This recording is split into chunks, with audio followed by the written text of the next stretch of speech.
essentially when I first get a script, I read it, of course, and then there's various meetings you have. Usually with the showrunner, you'll be involved in a tone meeting, so you kind of know the producers and the writers' take on the script. So that's always first and foremost in the back of my head.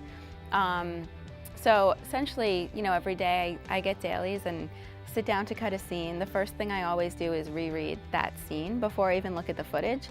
And I like to sort of process it in my head as I'm rereading it again and really have an idea of what I think that scene's going to be, like what the beats are, what the important moments are. And then essentially from that point on, I kind of like put the script aside, because then at a certain point, the footage you have is the footage you have. And by the time I've cut the scene, I've gone through every inch of the footage more than once.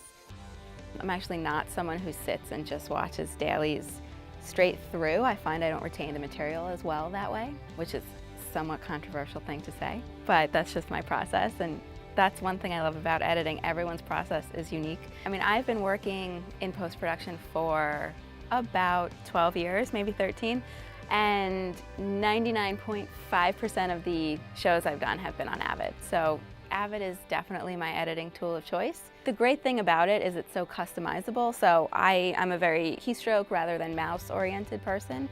So I've got all my settings on the keyboard, and one of my favorite little functions is the blue arrow. And it's something that actually saves me a lot of time, particularly when I'm changing out takes, when a producer or director wants to see a different take.